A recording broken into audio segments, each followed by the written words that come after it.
অনেকক্ষণ ধৈর্য ধরেছি।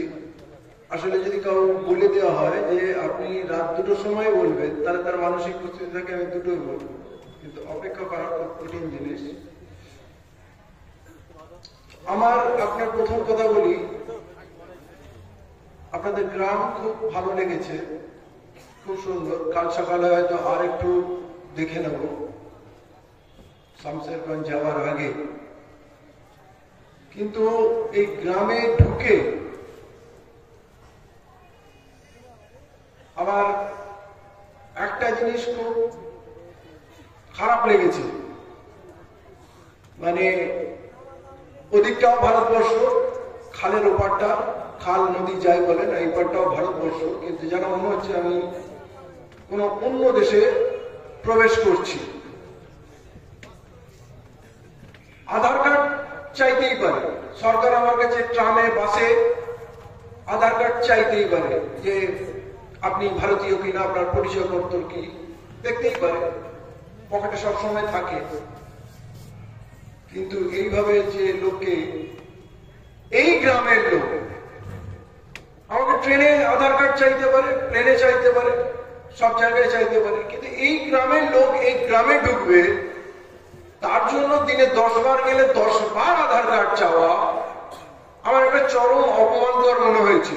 এবং আমার কোনো বন্ধু আত্মীয় আসলে আমাকে গিয়ে বলতে হবে এটা আমার আত্মীয়, আবার সে যখন যাবে তাকে পৌঁছে দিয়ে আসতে হবে যেন এটা ডাকাতি করতে আসেনি, এটা চুরি করতে আসেনি। এটা কত রকমের জঘন্য বেয়াদবি। আমরা তো স্বাধীন দেশে বাস করি। আরে আপনি ওইখানে যে চেকপোস্টের বর্ডারটা বসিয়ে রেখেছেন, এই গ্রামের শেষ প্রান্তে বাংলাদেশে আপনি চেকপোস্ট করে বসে থাকুন না, পাহারা দিন না, কে বারণ করেছে?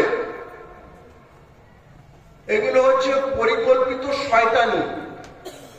মানুষকে এটা জানানো যে তুমি দ্বিতীয় শ্রেণীর নাগরিক, তোমাকে যা যা বলবো তুমি তাই তাই শুনবে। কারণ খালের ওই পারটা, ওই পারের লোকটাকে বলো না কেন, কারণ ওরা সংখ্যায় অনেক আছে, ওরা সে গন্ডগোল করবে। তো এখানে সংখ্যায় কম আছে। আমি কোনো একটা যুক্তি পাইনি এবং আমি বলছি এটা নিয়ে আমি লড়াই করব যতদিন না এইদের এই ভণ্ডামি শয়তানি বন্ধ না করে দিই। এটা কি বেয়াদবি? একজন ভারতীয় তার গ্রামে ঢুকবে আর বেরোবে, তাকে প্রতিবার প্রমাণ করতে হবে আমি ভারতীয়, ঢুকতে প্রমাণ করতে হবে, বেরোতে প্রমাণ করতে হবে। এখানে নির্বাচিত সরকার আছে, এখানে এমএলএ আছে, এমপি আছে। কাল যদি মুখ্যমন্ত্রী মমতা বন্দ্যোপাধ্যায় আসে, তার বডি সার্চ করবে, এদের ক্ষমতা আছে? তার কাছে বলবে প্রমাণ দেখান, আপনি ইন্ডিয়ান, আধার কার্ড দেখান, কোত্থেকে এসছেন, এখানে আপনি গরু পাচার করতে যাচ্ছেন নাকি ড্রাগস পাচার করতে যাচ্ছেন, মুখ্যমন্ত্রীকে বলবে? এরা মুসলমান, এদের সঙ্গে খারাপ ট্রিটমেন্ট করতে হবে। এখানে সংখ্যায় কম।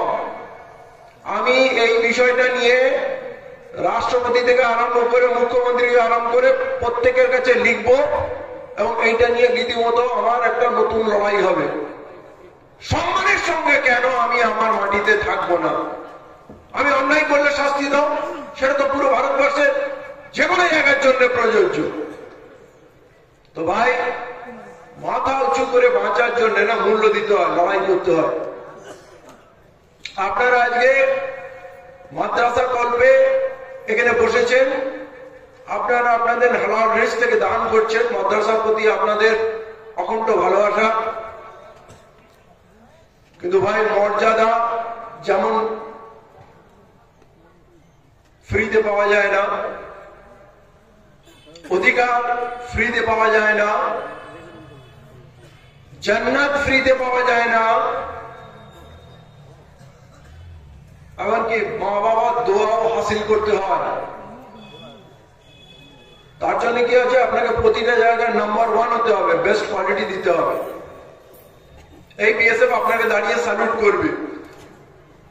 এই গ্রামটাকে বা এখানে কয়েকটা গ্রাম যে আছে, এই দ্বীপ মতো এলাকা, এটাকে ভারতবর্ষের সেরা গ্রাম বা সেরা জনপদে পরিণত করুন। এখান থেকে এত ডাক্তার, ইঞ্জিনিয়ার, ব্যারিস্টার বার করুন, নেতা মন্ত্রী বার করুন, যে পশ্চিমবঙ্গ সরকার, ভারত সরকার এখানে এসে মাথা নত করবে যে না, এরা আলাদাই জিনিস। প্রমাণ করতে পারবেন না? জিদ থাকলে, ধৈর্য থাকলে আর আল্লাহর রহমত থাকলে আপনি অবশ্যই পারবেন। তার প্রথম যেটা আমি বলবো, মাদ্রাসার উদ্দেশ্যে যখন এখানে বসেছেন, এই মাদ্রাসাটাকে ভারতবর্ষের সেরা এবং আধুনিক মাদ্রাসা তৈরি করুন, একটা মডেল করুন ভারতবর্ষের কোথাও যেটা নেই। আমি আপনাকে অনেক কথা বলবো যেটা আপনি হয়তো জীবনে প্রথমবার শুনছেন, যেটা বুঝতে হয়তো সময় লাগতে পারে। অনেক ভাই রেকর্ডিংও করছেন, ভালো কথা।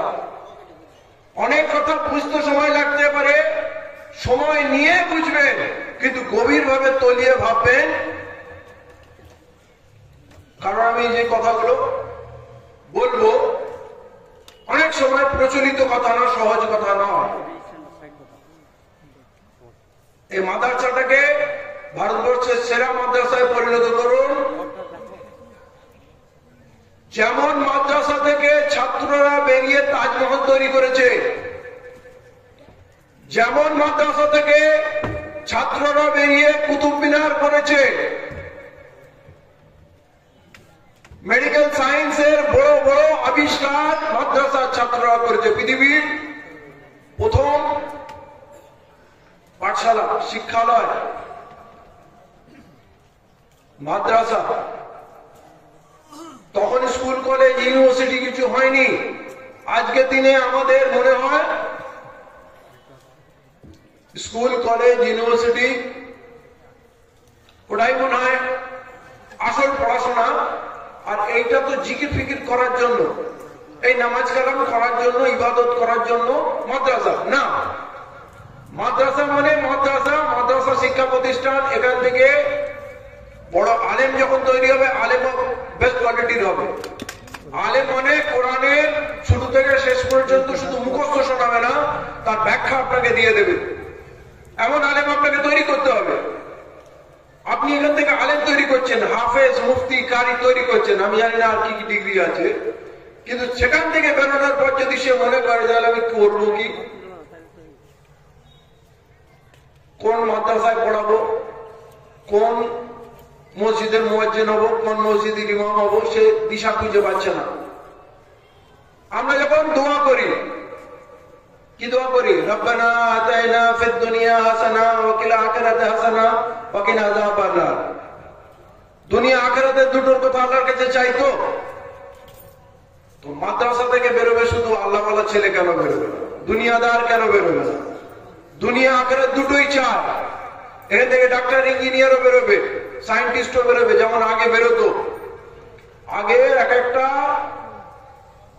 হেকিমি দাওয়াখানা ছিল, তাদের যা ট্রিটমেন্ট, আজকের দিনে আধুনিক সায়েন্স তার কাছে ফেল হয়ে যাবে। আগে এই হাতের এই কবজিটা, নাড়িটা ধরতো, ধরে তার পুরো ইতিহাস ভূগোল বলে দিত। আর এখন হাজারটা মেডিকেল টেস্ট করে ডাক্তার রোগ ধরতে পারছে না। একবার টেস্ট করালাম, ওই ডাক্তারের কাছে গেলাম, বললো না নতুন করে আনো, ওইটা চলবে না। আর একটার কাছে গেলাম, বলে সে নতুন করে আনো। সবাই কমিশন চাই। টেস্ট এত কেন করাচ্ছেন? তাহলে এত ডাক্তারি করে আপনি কি বুঝছেন? কিছু বুঝছেন না। টেস্ট না করে কিচ্ছু বুঝতে পারেন না। অথচ পুরোটা ধান্দা হয়ে গেছে।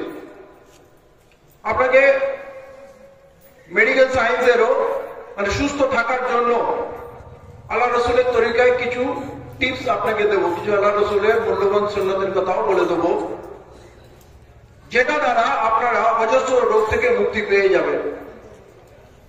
মানে আল্লাহর দিন আর আল্লাহ রসুলের তরিকা, এই যে খাজানা, এইটাকে যদি আমরা ঠিক মতো যাচ পড়তাল করি, ওখান থেকে যদি আমরা তথ্য নিই, তাহলে পুরো বিজ্ঞান ফেল হয়ে যাবে। কিন্তু আমরা দুনিয়ায় বিশ্বাস বেশি করি, নিজের দিনের উপরে বিশ্বাস নেই। আমার বলার উদ্দেশ্য হচ্ছে, ব্রিটিশরা যখন পুরো পৃথিবীতে ছড়ালো, তাহলে পুরো পৃথিবীতে তাদের শিক্ষা ছড়ালো এবং ইংরাজি শিখালো সবাইকে। এখন আমরা ইংরেজি বললে একটু বেটার ফিল করি, কনফিডেন্ট ফিল করি, লোক একটু বেশি সম্মান করে। আমার কথা হলো, ব্রিটিশদের আগে মুসলমানরা পুরো পৃথিবীতে রাজত্ব করলো, তাহলে আমাদের আরবি শিখালো না কেন? আমরা আরবি ভাষায় কথা বলতাম। ইংরেজি তো বলি, আমাদের বাঙালির ঘরের ছেলেরা ইংরেজি বললে সুস্থ বোধ করে। বাংলা কেমন গেও গেও লাগছে। মা বাবাও বকাবকি করছে, ইংরেজিতে বলবে, বাংলা বলবে না, অসভ্য, বাংলা কেন বলবে? ডিসিপ্লিন শেখানো হচ্ছে। আমরা আরবি, পৃথিবীর শ্রেষ্ঠ ভাষা, যে ভাষায় আল্লাহ কোরআন লিখলেন, সে ভাষাটা কেন শিখলাম না? আমরা তো শিখলাম না, আমাদের সবাই শেখার কথা। সৌদিতে যারা ড্রাইভারের কাজ করতে যায় না, দেখা করো 5 বছর 10 বছর ড্রাইভারের কাজ করছে, উঠতে বসতে এদিক ওদিক কথা বলতে বলতে আরবি শিখে গেছে, আরবিতে কথা বলতে পারছে। আমরা পাচ্ছি না কেন? আমরা শিখিনি কেন? আমি আপনাকে বলছি, কলকাতায় 2টো ইংরেজি মিডিয়াম স্কুল আছে মুসলমানদের। একটা হচ্ছে ইজমা ইন্টারন্যাশনাল, আর একটা হচ্ছে উমিদ ফাউন্ডেশন, ওয়ালি রহমানি। এই 2টো স্কুলে বাংলা, হিন্দি, উর্দু সবকিছু মধ্যে আরবি শেখানো হয়। ছাত্ররা আরবি ভাষায় নিজেদের মধ্যে কথা বলতে পারে, তারপর শেখানো যায়। তো তাহলে আমার ভারতবর্ষের এত মাদ্রাসায় ছেলেরা 10 বছর পরে হাফেজ হয়ে গেল।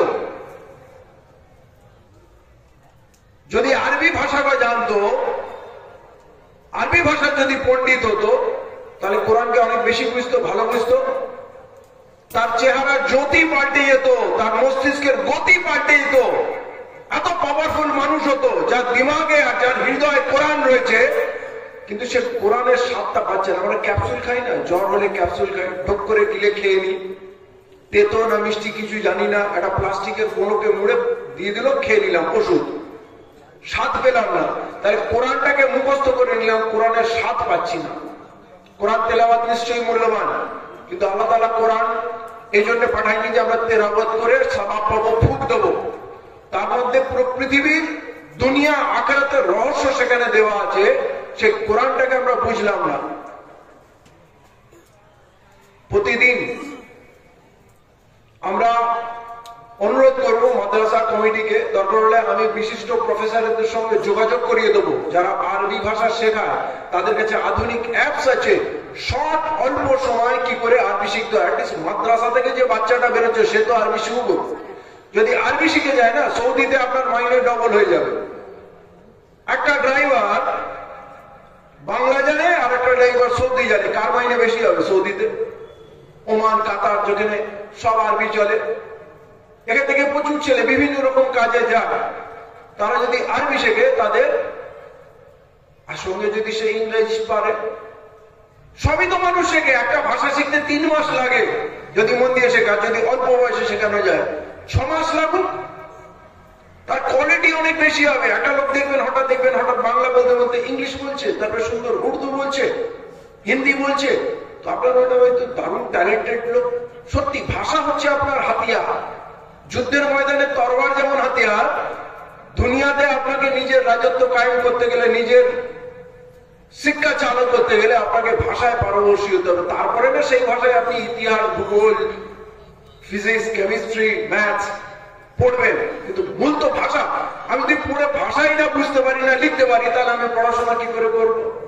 তাই মাদ্রাসাকে ওই জায়গায় করুন, আর মাদ্রাসায় একটা টেকনিক্যাল প্রতিষ্ঠান করুন, মাদ্রাসার সঙ্গে অ্যাটাচ একটা বিল্ডিং করুন, বা ওর মধ্যে কিছু ক্লাস বুক করে নিন, তাদের টেকনিক্যাল কাজ শেখাবেন। কিছু ছেলে কম্পিউটার শিখবে, আরে 10 বছর পড়ছে, 1 বছর টেকনিক্যাল শিখুক না। কিছু ছেলে, আমাদের ঘরে ঘরে তো রাজমিস্ত্রি, মার্বেল মিস্ত্রি ঘরে ঘরে, কোন স্কুলে পাঠানোর দরকার নেই, কিন্তু ইলেকট্রিক্যাল একটা যদি ডিগ্রি দেওয়া যায়, যদি প্লাম্বিং এর, যদি ওয়েল্ডিং এর একটা ডিগ্রি দেওয়া যায়, এই যতগুলো ডিগ্রি একটা বিল্ডিং এর সবকটা জিনিস লাগে, কিন্তু আমরা শুধু রাজমিস্ত্রি তৈরি করছি, বাকিগুলো কোথা থেকে আসছে? যত কলের মিস্ত্রি উড়িয়া থেকে আসছে, দেখুন সব এক একটা সেগমেন্ট, এক একটা ইলেকট্রিক মিস্ত্রি অন্য জায়গা থেকে আসছে। আমাদের মার্কেট ক্যাপচার করতে হবে, আমাদের ইকোনমি ডেভেলপ করতে হবে। আমরা চাকরি পাবো না, চাকরি আগামী দিনে আরো পাবেন না। অতএব আমাদের মেহনত করার ক্ষমতা আছে, আর আল্লাহ আমাদের হিকমত দিয়েছে, আমরা বুদ্ধি দিয়ে, যোগ্যতা দিয়ে আমরা ব্যবসায় জগতে বড় ভূমিকা আমরা পালন করব। কারণ ইকোনমি যদি খারাপ হয়, সামনের দিনে ভয়ঙ্কর একটা দিন আসছে, মানুষ বিষ খাবে। আর কয়েক বছরের মধ্যে ভারতবর্ষের মানুষ বিষ খাবে, দেশটা পুরো শেষ হয়ে গেছে।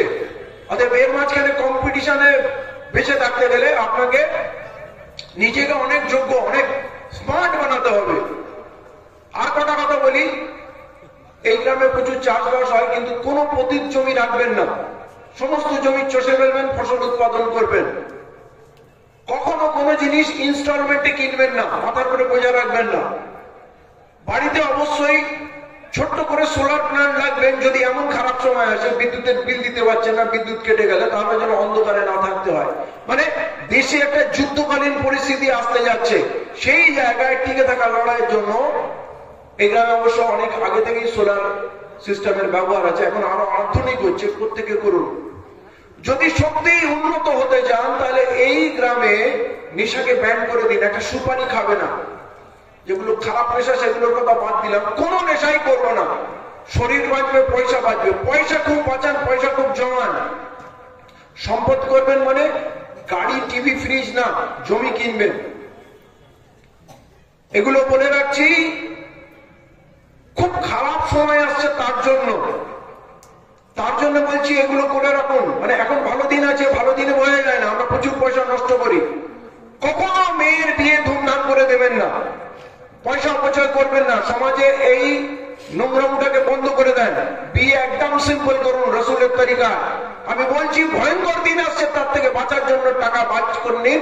কারণ 10 লাখ, 20 লাখ, 25 লাখ টাকা দিয়ে যে বিয়ে করছেন, এইটা তো রসুলকে নারাজ করছেন, আল্লাহকে নারাজ করছেন, এবং আপনার পয়সায় আপনি আগুন লাগাচ্ছেন। গান বাজনা তো হবেই না। কারণ কি জানেন, প্রত্যেকের জীবন একটা পায়, আমরাও একটা পেয়েছি। এখন দেখুন চাষবাস অনেক উন্নত হয়ে গেছে, দারুণ সার, ফার্টিলাইজার, অনেক মেশিনারি ইউজ হয়, কলকারখানার প্রোডাকশন অনেক আধুনিক হয়ে গেছে। আগে আমরা কি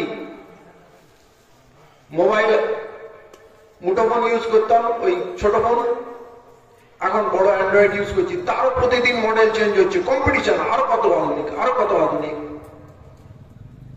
আমাদের ইবাদতের জায়গাটা কোন জায়গায় আছে? ব্যবসা বাণিজ্য সব তো আধুনিক হয়ে গেল। কালো আমরা জলসায় চামড়া দিয়ে ফ্রি হয়ে যেতাম, মসজিদ, মাদ্রাসা সব জায়গায় চামড়া দিই, কোরবানি বছর একটা দিই, রোজাও কিছু করে নি। শেষ বয়সে একবার হজও করে আসি, ওয়াশিং মেশিনে ঢুকলাম, পুরো একেবারে মাসুম হয়ে গেলাম, আর কোনো গোনা নেই, ভাবলাম ম্যানেজ করে নিয়েছি। কাজে আসবে, কারণ এই বিচারটা তো আল্লাহর হাতে আছে। আল্লাহ কি বলছেন? আল্লাহ বলছেন আমি আমার হক মাফ করে দিতে পারি, যেগুলো আমরা করি, নামাজ, রোজা, হজ, কুরবানি, এগুলো আল্লাহর বাস্তে করি, তো আল্লাহ বলছে আমি মাফ করে দিতে পারি, কিন্তু আমার বান্দার হক মাফ করব না। আমরা কখনো মনেই করি না বান্দার হক কি। বাপ মাকে তো দেখতে হবে, তো ফরজ, বউ বাচ্চাকে দেখতে হবে, তো ফরজ, আমাকে করতেই হবে, দায়িত্ব। কিন্তু বান্দার হক, নিকট আত্মীয়র হক, কে কত কষ্টে আছে খোঁজ নিতে হবে, প্রতিবেশীর হক। আপনারা এমন গ্রাম করুন। এই জন্য বলছি পয়সা বাঁচান, যে একটা মানুষ যেন বিনা চিকিৎসায় না থাকে, একটা মানুষ যেন পড়াশোনার ক্ষেত্রে পয়সার অভাবে আটকে না যায়। এটা গ্রামের মানুষের দায়িত্ব। যে ওই ছেলেটা দারুণ পড়াশোনা করে কিন্তু ওর বাপ পড়াতে পারছে না, গ্রামের মানুষ দায়িত্ব নেবে। কার ঘর ঠিক নেই, জাকাত ফান্ড করুন। এই যে সবাই মিলে যদি আপনারা টাকা তুলে মাদ্রাসা চালাতে পারেন, তাহলে বছরে একবার জাকাত ফান্ড করতে হবে, যে এইবারে কত টাকা উঠলো, আমরা 5টা ছেলেকে কারবার করার, যারা মেহনতি ভালো ছেলে। চাকরির পিছনে ছুটবেন না, বরবাদ হয়ে যাবেন। এদেশে ভয়ঙ্কর একটা প্ল্যানিং আছে, যারা চাকরি করবে তারা বিষ খেয়ে মরবে, বিশেষ করে যারা লেবার ক্লাসে, নিজের ব্যবসা করবে। এবং জাকাত ফান্ড করে প্রতি বছর অন্তত 4-5টা ছেলেকে ছোট গাড়ি কিনে দিলেন, অটো টোটো কিনে দিলেন, ছোট দোকান করে দিলেন। প্রত্যেকে চাইবেন একটা ছোট্ট ব্যবসা, নিজের ব্যবসা করব। কারণ পয়সা না থাকলে না ইমান ঠিক থাকে না। আজকের দেশে আমি আলেমুল্লাহদের ডিপার্টমেন্টটা ওনাদের দিচ্ছি, আমি অন্য ডিপার্টমেন্টের কথা বলছি। আজকের দেশে একটা ভয়ঙ্কর দিন আছে, আমি যেটা বলছি না, বারবার মানুষ বিষ খাবে। দেশে লেবার অ্যাক্ট ফিনিশ হয়ে গেছে। আগে কি ছিল, 8 ঘন্টা কাজ করবেন, এখন 12-14 ঘন্টা কাজ করাচ্ছে। আগে provident fund, gratuity, pension, accidental insurance এসব ছিল, ছুটি ছিল। এখন ছুটি নেই। 30 দিন কাজ করবে, 30 দিন পয়সা পাবে। একদিন কামাই করবে, পয়সা তো পাবে না, দরকার হলে অন্য লোককে নিয়ে নেবে, তোমাকে ছেড়ে দেবে, তুমি আতঙ্কে আছো। 12 ঘন্টা কাজ করছেন, যাতায়াতে আরো 2-3 ঘন্টা লেগে গেল, 15 ঘন্টা বেরিয়ে গেল, থাকলো কি? এসে ঘুমালেন, আর ঘুম যখন ভাঙলো আবার কোন রকমের দুটো মুখে গুজে ছুটলেন। তাহলে আপনার জীবনে সামাজিক জীবন আর কিছু থাকলো না। যারা চাকরি করছে, লেবার, কারখানা লেবার, তাদের এই ভয়ঙ্কর অবস্থা। এবং তাকে মাইনে কত দিচ্ছে? তার 1000 টাকা পাওয়া উচিত, তাকে দিচ্ছে 200, 250, 300। তার সংসার চলছে না, জিনিসের দাম বাড়ছে, সে তার বউকেও কাজে পাঠাচ্ছে। বাবা মা থাকতে ছেলেগুলো এতিম হয়ে গেল, বাড়িতে কেউ দেখার নেই, শ্বশুর শাশুড়িকে দেখার কোনো লোক নেই, তাদের জীবনটা নরক হয়ে গেল। বউকে যখন নিজে কাজে যেতে হচ্ছে, সে স্বামীকে মানছে না, বাইরের লোকের সঙ্গে সম্পর্ক হচ্ছে, সংসারটা ভেঙে যাচ্ছে। আমি অন্য সমাজের কথা বিশেষভাবে বলছি, তাদের ভয়ঙ্কর এরকম পরিস্থিতি। ছেলেরা বলছে আর বিয়ে করবো না, কারণ এই টাকায় বিয়ে করা যায় না, সংসার করা যায় না। আর মেয়েরা বলছে কি আমি যখন নিজেই কাজ করে খাবো, তো আমি আর সংসার করবো না, আমি ঘরেও করবো বাইরেও করবো। মানে বাইরের মজা পেয়ে গেলে আর ঘরের মজা ভালো লাগে না, সমাজটা ধ্বংস হয়ে যাবে। এই জায়গায় যাতে যেতে না হয়, আমাদের যাতে কারোর কাছে কারখানায় কাজ না করতে হয়, তার থেকে একটা তেলে ভাজার দোকান করেও যদি থাকে, তো নিজের জায়গায় নিজে বসে কারবার করবো, চাকরি খুঁজতে যাবেন না, কারো কোম্পানিতে যাবেন না। এবং এরা প্ল্যান করেছে, জিনিসের দাম বাড়ছে, একটা মেটেরিয়াল কস্ট আছে, তার প্রোডাকশন কস্ট, প্যাকিং কস্ট, তার বিজ্ঞাপনের কস্ট, তার ট্রান্সপোর্টেশন কস্ট, এবং সরকার ট্যাক্স নিচ্ছে। কত ট্যাক্স নিচ্ছে? 28 থেকে 35% পর্যন্ত ট্যাক্স নিচ্ছে। যে ব্যবসা করে সে 5% প্রফিট করতে পারে না, কিন্তু সরকার খাপলা মেরে 35% জিএসটি নিয়ে নিচ্ছে। কিন্তু সরকার ভাবছে না যে 10% তো প্রোডাকশন কস্ট, ওই লেবারের মাইনে হওয়া উচিত ছিল, তাহলে লেবারটাও বাড়ত। যখন জিনিসের দাম বাড়ছে, তো লেবারের মাইনেটা বাড়া উচিত, কিন্তু ওইখানে ওরা লেবারকে মেরে দিচ্ছে যে এই লেবার গুলো 24 ঘন্টা কাজ করবে, না খেয়ে মরবে, এত দুর্বল হয়ে যাবে, কোনোদিন মাথা তুলে দাঁড়াতে পারবে না। মানে এই জনজাতিকে, পুরো ভারতবাসীকে, এটা শুধু মুসলমানের ব্যাপার নয়, পুরো জনজাতিকে ধ্বংস করে দেওয়ার পরিকল্পনা নিয়েছে এরা। ওই কর্পোরেট ওয়ার্ল্ড, যারা ক্যাপিটালিস্ট, তাদের গোলাম হচ্ছে। আমরা নির্বাচন করে সরকার করছি, কিন্তু সরকারের একমাত্র কাজ হচ্ছে ওই বড় বড় কোম্পানিগুলোকে মদত করা, ওদের ঋণ মাফ করে দেওয়া, ওদের আগে বাড়ানো, আমাদের ধ্বংস করে দেওয়া। অতএব এই ধ্বংসের জায়গা থেকে বাঁচিয়ে নিন, নিজের ব্যবসা, নিজের কাজকর্ম নিজে এমন করে বুঝে নিন, উন্নত করুন, যেন এখানে যেতে না হয়। আমি আরো কথাটা বলবো, ভয়ঙ্কর যে পরিস্থিতিতে আছি আমরা মুসলমানরা, তার থেকে বেরোনোর উপায় কি বলবো, কিন্তু কটা হেলথ টিপস দিয়ে দিই। 1 নম্বর, সুস্থ থাকার জন্য 5 ওয়াক্তের নামাজ কম্পালসারি। এখন তো তাহাজ্জুদ কম্পালসারি হয়ে যাওয়া উচিত, যেহেতু সবকিছু আপডেট হয়েছে, উন্নত হয়েছে। আগে ছেলেদের কি বলতো, তুই পাস করেছিস, তারপরে একটা সময় আসলো কোন ডিভিশন হলো, তার আগে কেউ ডিভিশন জিজ্ঞেস করতো না, এখন বলে কোন ডিভিশন, তারপরে ডিভিশন আর এখন আর কেউ জিজ্ঞেস করে না, ফার্স্ট ডিভিশন, সেকেন্ড ডিভিশন, আর বলে পার্সেন্টেজ কত হলো, কি দিচ্ছিস, নিট দিচ্ছিস, WCS দিচ্ছিস, কোন পরীক্ষায় বসছিস। এখন লেভেল আলাদা হয়ে গেছে। তাহলে আমার নামাজের লেভেল শুধু 5 ওয়াক্তে থাকলে হবে না, তাহাজ্জুদ গুজার হতে হবে।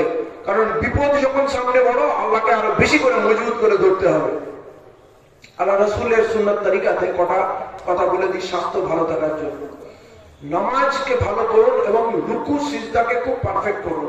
কম করে 10 সেকেন্ড রুকু সিজদায় থাকুন। 10 সেকেন্ড যদি থাকেন, যখন সিজদায় যাবেন, আপনার ব্রেনে এত ব্লাড ফ্লো করবে, এত রক্ত যাবে, আপনার ব্রেন শক্তিশালী হবে, রিচার্জ হয়ে যাবে, আপনার তার পুরো নার্ভাস সিস্টেম, শরীর উন্নত হবে। আর রুকু, হাত দুটোকে হাঁটুতে ঠেলে বডিটাকে সামনে দিয়ে স্ট্রেট করে দেবেন, ওই শীত জায়গার হাড়গুলো সব খুলে যাবে, একটু গ্যাপ হবে, ওখানে প্রচুর রক্ত যাবে স্পাইনাল কর্ডের মধ্যে, আপনার পুরো নার্ভাস সিস্টেম স্ট্রং হয়ে যাবে, মেরুদণ্ড স্ট্রং হয়ে যাবে, অজস্র রোগ থেকে মুক্তি পেয়ে যাবে।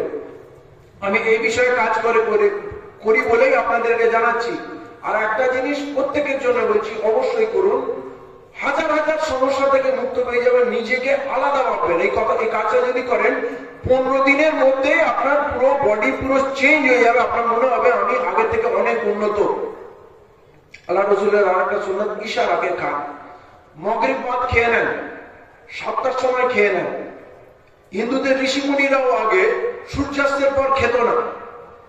আল্লাহ রসুল মাগরিব বাদ খেয়ে নেন। বিজ্ঞান এখন রিসার্চ করে বলছে যে এইটা সুস্থ থাকার সেরা উপায়। আল্লাহ রসুলের যে তরিকা, এইটা হচ্ছে সঠিক তরিকা। আপনি যদি 7টার সময় খেয়ে নেন, যা কিছু খেলেন খুব ভালোভাবে হজম হবে এবং 8টায় প্যানক্রিয়াস কাজ করা বন্ধ করে, দুর্বল হয়ে যায়, ইনসুলিন দেয় না। তার মানে আমরা যদি 9টা 10টায় 11টায় খাই, তাহলে ইনসুলিন পেলাম না, খাওয়াটা রক্ত এসে রক্তে ভেসে রয়ে যাবে, সারা রাতে খাওয়াটা বাসি হয়ে যাবে, আপনি খুব তাড়াতাড়ি সুগারের পেশেন্ট হবেন। একটু আগে নূর মোহাম্মদ সাহেব বলছিলেন সুগার সুগার সুগার। রসুলের এই একটা তালিকা আপনার সুগার দূর করে দেবে। আপনি 7টার সময় খেয়ে নেন, 11টা পর্যন্ত ওই খাবার হজম হয়ে আপনার শরীরের সঙ্গে মিশে যাবে। তারপর কি হবে? শরীর তো আছে যখন খাবারের দরকার, তারপর আপনার শরীরে যত পুরানো চর্বি আছে, পুরানো কেমিক্যাল আছে, পুরানো ফ্যাট আছে, অ্যাসিড আছে, যেগুলো শরীরে জমে আছে, এটাকে খেতে শুরু করবে। প্রতিদিন একটু একটু করে খাবে। ওই যে লম্বা গ্যাপ দিচ্ছেন, সকাল 9টার পর খাবেন, 8টা 9টার পর খাবেন, সকালে উঠে হালকা বিস্কিট পানি খাবেন, কিন্তু মূল খাবারটা, ভারী খাবারটা, নাস্তাটা 8টা 9টার পরে খাবেন। এই যে বিশাল গ্যাপ দিলেন না, আপনার শরীরের সমস্ত আবর্জনা খেয়ে শরীর শেষ করে দেবে। চর্বি কমে গেলে, চর্বি গলে গেলে রক্ত পাতলা হবে, রক্ত পাতলা হওয়ার পর রক্তনালীর দেওয়ালে যে চর্বি এতদিনে জমেছে সেইগুলোকে কুড়ে কুড়ে খেয়ে নেবে। রক্তনালীগুলো যখন পরিষ্কার হবে, রক্ত দ্রুত ছুটবে। আর রক্ত যদি শরীরের সমস্ত জায়গায় দ্রুত ছুটে, তাহলে রক্ত কি নিয়ে যায় জানেন? খাবার নিয়ে যায়, অক্সিজেন নিয়ে যায়, ওষুধ নিয়ে যায়, মানে আল্লাহর ওষুধ, পানি নিয়ে যায়। রক্তে এত ক্ষমতা আছে, আপনার শরীরে যত ড্যামেজ হয়েছে সেগুলোকে রিপেয়ার করে দেবে। আপনি একটা চনমনে তরতাজা রোগ হবেন, আপনার ওজন কমবে, ওই এক্সট্রা ভুড়ি টুড়ি কিছু থাকবে না, চাবুকের মতো, মিলিটারির মতো আপনার শরীর হবে, এবং আপনার ব্লাড প্রেশার, সুগার সব নর্মাল করে দেবে। এই একটা আমল সন্ধ্যাবেলা আপনাকে খেয়ে নিতে হবে। খাবেন কি খাবেন না বিচার আপনার উপরে, বলা আমার কাজ, আমি বলে দিলাম। সুস্থ হতে গেলে আপনাকে এটা করতে হবে। আর বছরে একবার অন্তত হিজামা করাবেন, কাপিং থেরাপি। এর এখন বহুল প্রচার হচ্ছে, চিকিৎসা হচ্ছে, হ্যাঁ, যার কাছ থেকে করান, কিন্তু হিজামা বছরে একবার করান। আপনার শরীরে যত দূষিত পদার্থ জমেছে সেগুলোকে টেনে বার করে ফেলে দেবে। এবার হিজামা কি চাইলে এইটা এই সবাই বলার জায়গা নয়, যারা জানে তাদের কাছ থেকে জেনে নেবেন। আমাকে কেউ ফোন করলে আমি তাদেরকে বলে দেবো, এটা অবশ্যই করাবেন। এটা নবী করিম সাল্লাল্লাহু আলাইহি ওয়াসাল্লামের সুন্নাত, এবং কত বড় সুন্নাত জানেন?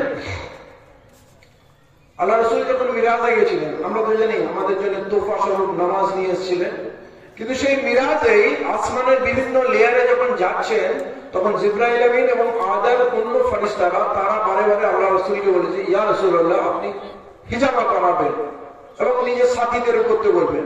তো ফেরেশতারা নিজের ইচ্ছায় মন গড়া কোনো কথা বলে না, কারণ এটা আল্লাহর নির্দেশ ছিল।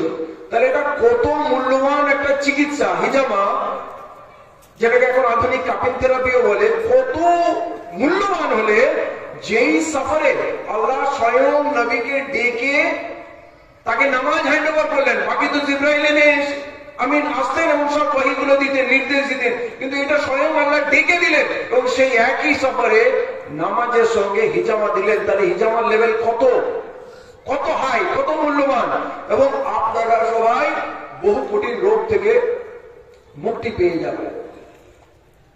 এবারে আমি আসি, আমাদের কোথায় কোথায় ভুল হচ্ছে, সাবধান হতে হবে। আমি আপনাকে বলি, রিসেন্ট দেখবেন ওয়াকফ নিয়ে প্রচুর আন্দোলন হচ্ছে, ধর্মতলায় ঘন ঘন সভা হচ্ছে, বিভিন্ন নেতা, মুসলমানদের নেতা, মানে মুসলমানদের নেতা বলা হয়, মুসলমানদের নেতা তারা নয়, তারা সবাই শাসক দলের দালাল। তারা ধর্মতলায় ডাকে, এই মসজিদ, মাদ্রাসা, ঈদগাহ বাঁচাতে হবে, চলো। তো বাঁচাতে হবে তো ধর্মতলার ময়দানে কেন যেতে হবে? ওইখানে কে বসে আছে আমার মসজিদ মাদ্রাসা গুলো বাঁচিয়ে দেবে? কেউ আছে কি? ওইখানে কেন যাবো? আমার মসজিদ এখানে আছে, মসজিদ আমি এখানে বাঁচাবো। কিন্তু এরা ডাকে, এরা আপনাকে এর আগে ডেকেছিল বাবরি মসজিদ বাঁচাতে হবে, প্রচুর মিছিল মিটিং হয়েছিল, বাবরি মসজিদ বাঁচেনি। এরা 3 তালাক বাঁচাবে বলেও প্রচুর মিটিং ডেকেছিল। আমার মনে আছে, আমার বাড়ির পাশে পাক সার্কাস ময়দানে লক্ষাধিক মানুষের ভিড় এবং পুরো দেশে প্রচুর র্যালি হলো, 3 তালাক বিল আটকালো না। পরে অবশ্য ওলামারা বললেন ইনস্ট্যান্ট 3 তালাক তো অ্যাকচুয়ালি হয় না, কোরআনে এরকম নেই, এরকম নাই, তো আপনারা দিতেন কেন? লক্ষ লক্ষ মেয়ের জীবন বরবাদ করলেন, ছোট ছোট কথায় 3 তালাক বলে মেয়েগুলোকে ঘর থেকে বার করে দিলেন। 5,000 10,000 টাকা নিয়ে আপনারা ফতোয়া দিয়ে নিলেন তালাক হয়ে গেছে। অতএব সঠিক কি কোরআন বলবে? আল্লাহ তাআলা মোদির মতো জঘন্য মানুষকে দিয়ে আমরা যে ভুল করছিলাম সেটা সংশোধন করে দিল যে একসঙ্গে 3 তালাক বলে কাউকে তাড়িয়ে দেওয়া যাবে না। আমরা সাবধান হয়ে গেলাম। তো আল্লাহ যাকে দিয়ে চাইবে তাকে দিয়ে কাজ করিয়ে নেবে। তারপরে এলো নূপুর শর্মা। নূপুর শর্মা নবী করিম সাল্লাল্লাহু আলাইহি ওয়াসাল্লামের বেহরমতি করলো, পুরো দেশে গর্জন, বিশাল বিশাল র্যালি, নারায়ে তাকবীর, আল্লাহু আকবার, নারায়ে তাকবীর, আল্লাহু আকবার। কি হলো? নূপুর শর্মার ফাঁসি হয়ে গেল। তার মানে আমাদের এই যে ধর্মীয় সংগঠন, মুসলিম নেতারা আমাদের যে ধর্মতলায়, দিল্লিতে রামলীলা ময়দানে, ব্যাঙ্গালোরের প্যারেড গ্রাউন্ডে, এরকম পুরো জয়পুরে, লখনৌ, কানপুর সমস্ত জায়গায় যে র্যালি হয়, তার মানে বেকার, কোনো কাজ হয় না। কেন ডেকে নিয়ে যায় ভাবতে হবে না? কোনো সাকসেস আসছে না, কিন্তু আপনারা কিছু হলেই আমাদের ডেকে ভিড় কেন জমান? আর আমরা তখন আল্লাহর ওয়াস্তে, রসুলের ওয়াস্তে, দ্বীনের ওয়াস্তে, কখন দেখা গেছে রোহিঙ্গাদের উপরে আক্রমণ হচ্ছে, ওখানে আমরা ধর্মতলায় মিছিল করছি, তো রোহিঙ্গাদের উপরে আক্রমণ কি থেমে গেল? তাদের তো সব বাংলাদেশে এসে, কক্সবাজার এসে থাকতে হলো, এখন ভাষাঞ্চলে তাদের কিছু লোককে থাকতে দিয়েছে। তাহলে আমাদের ভাবতে হবে, এই যে আমাদের ডাক দেওয়ায় আমরা ছুটি, দিনের খাতির, আল্লাহর খাতিরে লরি, ট্রাম, বাস ভাড়া করে চলো যেতে হবে, কোনো উপায় নেই, গ্রাম থেকে চাঁদা তুলছি, ওই নেতার কিন্তু কোনো খরচ নেই, খরচ আমাদের, কিন্তু ওরা নেতা হচ্ছে, কিন্তু আমার কোনো সলিউশন নেই। এটা কি ভয়ঙ্কর চাল? আপনাকে বলে দিই, এই কাজটা করা যাবে না। আপনি গ্রামে মজলিস করছেন, করুন, এই গ্রামে আপনি মজলিস করছেন, ঐক্যবদ্ধ হচ্ছেন, আলোচনা করছেন, আমরা তো আলোচনার জন্য জমেছি। এবং আমার ভালো লেগেছে যে এইখানে মঞ্চ, লাইটিং, হাবি জাবিতে আপনারা প্রচুর পয়সা নষ্ট করেননি। অনেক জায়গায় দেখেছি জলসা হচ্ছে, যে এই লাইটিংটা কালী পুজোয় লাগানো ছিল, সেই লাইটিংটা এসে রাস্তার ধরে লম্বা লাগিয়ে দিল, বিশাল টাকা খরচা করে দিল। আমাদের কি এত সাজগোজ লাগে? পয়সা অপচয় করা লাগে? আমার তো পয়সা কম। তাহলে আমরা পয়সা এবং সময় দুটো নষ্ট করবো না, কেউ ডাকলেই ধর্মতলা ছুটবো না। গ্রামের প্রবলেম তো, আমরা গ্রামে এক কাট্টা হবো। আমরা যখন এক কাট্টা হয় কি হয় জানেন? আমরা যখন এখানে বসছি, ভালোভাবে বসছি, যখন জুম্মার নামাজে মসজিদে বসি, তখন নারে তাকবীর, আল্লাহু আকবার দিই না। কেউ কোনোদিন দিয়েছে? জুম্মার নামাজে, ঈদের নামাজে দিয়েছে, বকরিদের নামাজে দিয়েছে? আমরা দিই না তো।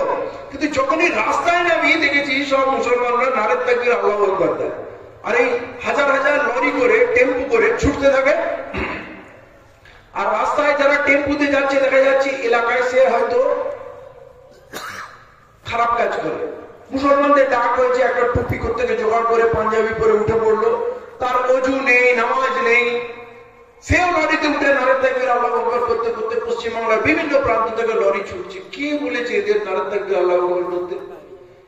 যখন আপনি রাস্তা দিয়ে যাচ্ছেন, তখন সাঁওতাল, কৈবত, শিরুল গাছ, বিভিন্ন জনজাতির বাড়ির সামনে দিয়ে, পিছন দিয়ে আপনি লরি হাঁকিয়ে নারে তাকবীর, আল্লাহু আকবার করতে যাচ্ছেন। কোন বিশ্ব জয় করতে যাচ্ছেন, কোন যুদ্ধক্ষেত্রে যাচ্ছে জানি না, ওরা নিজেরাও জানে না কি করছে, কিন্তু ওই লোকগুলো ভয় পেয়ে যাচ্ছে। তখন লাইন দিয়ে লরি যাচ্ছে না, তখন বলছে এত মুসলমান কোথায় যাচ্ছে? ওদের কিন্তু আনাচে কানাচে আরএসএস এর লোক আছে, ওরা বলছে তো এরা তো মানে ভয়ঙ্কর শক্তিশালী, খুব অর্গানাইজ, এর তো বিদেশ থেকে টাকা আসে, এদের কাছে প্রচুর অস্ত্র, এদের মসজিদ মাদ্রাসায় অস্ত্র ভর্তি। তোমরা তো ঘুমাচ্ছ, কাল তোমাদের সব মেরে ফেলবে এরা, তোমাদের মা বোনের ইজ্জত নিয়ে নেবে, তোমরা ঘুমাও, পড়ে থাকো। বললে না না, আমাদের কি করতে হবে? বলতে আসো আরএসএস এর ক্যাম্পে আসো, অস্ত্র ট্রেনিং দেবো, মুসলমানদের হাত থেকে বাঁচতে হবে। মানে আমরা ভয় দেখিয়ে, আসলে আমাদের হিন্দু সমাজ খুব নিরীহ মানুষ, তারা সাহসী না, তারা খুব চটপটে না, তারা অলস, তারা কোথাও পয়সা খরচা করে এখান থেকে যে ওখানে যাবে তা নয়, তারা বাইরে গেলে মুড়ি ছাড়া কিছু খেতে যায় না, তাদের আর্থিক অবস্থাও খারাপ, তারা খুব দুর্বল। কলকাতায় কিছু বাবু টাবু আছে যারা চাকরি বাকরি পেয়েছে, কিন্তু ইন জেনারেল আমার বাংলার হিন্দু ভাই বোনেরা খুব নিরীহ, খুব অলস, দুর্বল। তারা যুদ্ধবাজও নয়। বিজেপি আরএসএস যতদিন ধরে পেট্রোল ডিজেল ঢালছে, আগুন লাগাচ্ছে, এতদিনে বড় যুদ্ধ হয়ে যাওয়ার কথা। কিন্তু যেহেতু ওরা খুব শান্তিপ্রিয়, আমি ওদের সঙ্গে মিশি, ওরা খুব নিরীহ, ওরা খুব অসহায় এবং ওরা দুর্বল, তাই আরএসএস হাতে অস্ত্র গুজে গুজে দিয়ে যাচ্ছে, তাও লড়াই করতে পারছে না। অতএব আমাদের যেন কোনো ভুল ধারণা না হয় ওই আরএসএস এর চারটে বান্দাকে দেখে যে হিন্দুরা মনে হয় সবাই খারাপ, হিন্দুরা মনে হয় আমাদের সবাই শত্রু। তাহলে এই বাংলায় তো হিন্দু বেশি, মুসলমান তো কম, কবেই বিজেপি সরকার হয়ে যেত। সবাই যদি বিজেপির ভক্ত হতো, বিজেপি সরকার হয়ে যেত। কিন্তু আমরা ওদেরকে ভয় দেখিয়ে, ভিড় লাগিয়ে, উত্তেজনা তৈরি করে, মানে যার কোনো রেজাল্ট নেই, আমরা সেই কাজ কেন করব? আমার কথাগুলো আপনাকে মানতেই হবে, তা বলছি না, মেলাবেন আমরা কোন বড় কাজটা করতে পেরেছি। আমাদের এই সমস্ত মুসলিম সংগঠনগুলো কলকাতায় ভিড় লাগাচ্ছে, এবারে বলছে দিল্লিতেও আমরা জমায়েত করবো 10 লাখের লোক। এবং দেখবেন একা মুসলমানকে পেয়ে আরএসএস এর ছেলেরা অনেক সময় পিটায়, কখনো বলে গরুর মাংস লেগেছে, কখনো বলছে মোবাইল চোর, কখনো কিছু বলে একা পেলে পিটিয়ে মেরে দেয়। কিন্তু যখন আমাদের বড় ইজতেমা হয়, বড় র্যালি হয়, তখন কোনো আরএসএস কিন্তু এসে কোনো বাধা দেয় না, কোনো পুলিশ প্রশাসন বাধা দেয় না। কেন দেয় না? কারণ ওরা চায় আমরা বিশাল বিশাল জমায়েত করি আর নারের তাকবীর আল্লাহু আকবার দিই, তাহলে আমার হিন্দু ভাই বোনরা ভয় পেয়ে আরএসএস এর ক্যাম্পে বিজেপির দলে গিয়ে যাবে, যে না এই মুসলমানদেরকে আটকাতে গেলে মোদিজি পারবে। অতএব আমাদের পলিসি চেঞ্জ করতে হবে। আমরা হয়তো ভিড়ভাট্টা করবো না, কথায় কথায় কিছু হলে আমরা থানা ঘেরাও করবো না, পথ অবরোধ করবো না। এই আন্দোলন অন্যদের জন্য, যাদের বাচ্চা যারা সরকারে বসে আছে তারা আন্দোলন করবে। আমরা যদি আন্দোলন করি, পুলিশ সুযোগ পেলেই লাঠিচার্জ করবে, আপনাকে কেস দেবে, আপনাকে হয়রান করবে, তারা সুযোগ খুঁজে বেড়াচ্ছে। হয়তো উত্তেজিত হয়ে রাস্তা অবরোধ অমুক তমুক করবেন না, শক্তি দেখাবেন না, শক্তি সঞ্চয় করুন। আমি প্রথম যেটা বললাম, রোজগার বাড়ান, নেশা ত্যাগ করুন, বিয়ে শাদী সিম্পল করুন, আর ইনস্টলমেন্টে মোবাইল, ফ্রিজ, টিভি এসব কিছু কিনবেন না, মাথায় বোঝা রাখবেন না, হালকা করুন। 1 নম্বর গেল নিজেকে শক্তিশালী করুন, 2 নম্বর নিজেকে স্বাস্থ্যের দিক থেকে শক্তিশালী করুন, আর 3 নম্বর পরেজগারিতে তাহাজ্জুদ গুজার হয়ে যান। এবারে ফাইনাল রাউন্ড আসছে, তাহলে আমাদের করতে কি হবে? করতে এটাই হবে, আল্লাহর বান্দার হক আদা করতে হবে।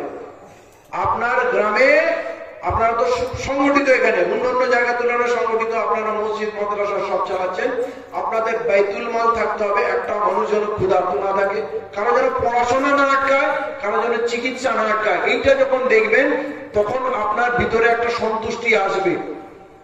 আমি গেছিলাম দিল্লিতে কৃষক আন্দোলনে, 1 সপ্তাহ ছিলাম। ওদের শিখদের, পাঞ্জাবিদের রাস্তার দুধারে ওরা ক্যাম্প খাটিয়েছিল, লক্ষাধিক মানুষ ছিল, ওদের ওখানে 1 সপ্তাহ ছিলাম। ওরা ওদের ট্রাক্টর গুলো নিয়ে এসেছিল, ট্রাক্টরের পিছনে একটা ট্রলি করে বাড়ি করে নিয়ে এসছে, মানে 1 রুম ফ্ল্যাট। সেইখানে কিছু ট্রলিতে এসিও লাগানো আছে, ইনভার্টার দেওয়া আছে, ফ্যান লাইট সব আছে, গদি বিছানা। আমাদের একটা ওইরকম খুপড়ি দিয়ে দিল। আমি 1 সপ্তাহ ছিলাম। রাস্তার 2 ধারে লঙ্গর, হরেক রকম খানা, গরম খানা সবসময় চলছে। এদিকে খিচুড়ি, তো ওদিকে রুটি, ওদিকে সালাদ, তারপরে কোথাও মালপোয়া দিচ্ছে, কোথাও অমৃতি করছে, কোথাও হালুয়া দিচ্ছে, মানে হরেক রকম খানা যে যা দিয়েই যাচ্ছে 24 ঘন্টা। কেউ কারো জাত ধর্ম জিজ্ঞেস করে না। একটা ফকির রাজা যেই আসুক ওইখানে বসবে, একটা প্লেট নেবে, ওদের চাটাইয়ে বসবে, খাবে, আবার খাওয়ার পর ওই প্লেটটা তুলে নিয়ে গিয়ে ডাস্টবিনে ফেলবে, চলে যাবে, কাউকে জিজ্ঞেস করবে না। আমি ভাবলাম রাস্তার দুধারে লঙ্গর খোলা আছে, এত খাবার আসে থেকে। আমাদের জিজ্ঞেস করলাম, বললো আমাদের ফসল যা ওঠে তার একটা বড় অংশ আমরা লঙ্গরে দান করে দিই। আল্লাহ এই কাজটা আমাদের দিয়েছিল। আল্লাহ তাআলা কি বলেন, बोलो हम में से है जो भूखे को खाना खिलाए, बेसहारा को सहारा दे, मजबूर लोगों की हिफाजत करे। আল্লাহ তো কাউকে নিজের শরীক করে না, কিন্তু আল্লাহ বলছেন এরা আমার দলের, যারা এই কাজগুলো করে, মানে আমার কাজ এরা করছে। কিন্তু দেখা যাচ্ছে এই কাজটা আমরা ছেড়ে দিয়েছি, শিখরা এটা কাজ করছে। আমি ওদেরকে বললাম যে আপনারা যে এতদিন ধরে দিল্লিতে পড়ে আছেন, তাহলে আপনার বাড়ি, আপনার ক্ষেত, আপনার ব্যবসা বাণিজ্য কি করে চলছে? বলে अभी तो सब किसान लोग आए हैं, तो हमारा सिस्टम ये है कि सब तो गुरुद्वारा से जुड़े हुए हैं। মানে আমাদের যেটা আল্লাহ রাসূল মদিনায় মসজিদ কেন্দ্রিক সমাজ গড়েছিলেন, যা হবে কথা মিটিং ফয়সালা যে কোনো সমস্যায় মসজিদে মুমিন মাথা গুঁজে বসে যাবে। কিন্তু ওরা দেখুন কপি করেছে, ওরা গুরুদ্वारा বেশ সমাজ করেছে বলে हम सब गुरुद्वारा से जुड़े हुए हैं। हमारे गांव में 25% नौजवान जो भी है बुजुर्ग, वो लोग आ गए गाजी बॉर्डर में, दिल्ली बॉर्डर में, और गांव में जो 75% लोग बचे हुए हैं, हिंदी भोजन तो बोले जो 75% बचे हुए उनका जिम्मेदारी है कि हमारे खेत में पानी देना है, हमारा फसल पक जाए तो उसको काट के गोडाउन में डाल देना है, हमारे बच्चियों को स्कूल में पहुंचाने का काम हमारे बाकी गांव के लोगों का है, हमारे लोग कोई बीमार हो जाए तो पूरे गांव उसकी रखवाली और उसकी देखभाल में लग जाएंगे। मोहब्बत इतना कैसे बना, इतना अटूट जोड़ फेविकॉल से भी ज्यादा पावरफुल जैसे बना, कैसे बना? क्योंकि हम एक दस्तरखान में खाते हैं और हमारे गांव में कोई भूखा नहीं सोता है। আপনি ভাবেন এইখানে গ্রামে যদি এরকম হয় যে জীবন মরণ একসঙ্গে, খেলে সবাই খাবো আর নাহলে ক্ষুধার্ত থাকবো।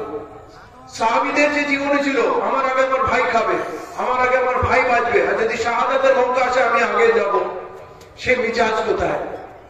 শিখতে দেখুন ওইটুকু যা মোদীকে নাকানি চুবানি খাইয়ে দিল, ক্ষমা চেয়ে 750 কিষান শহীদ হলো, কিন্তু শেষ পর্যন্ত মোদী ক্ষমা চেয়ে থুতু চাটলো, ফেলা থুতু চাটলো, ওই 3টে কালা কানুন কৃষি কানুন বিল ফেরত নিল।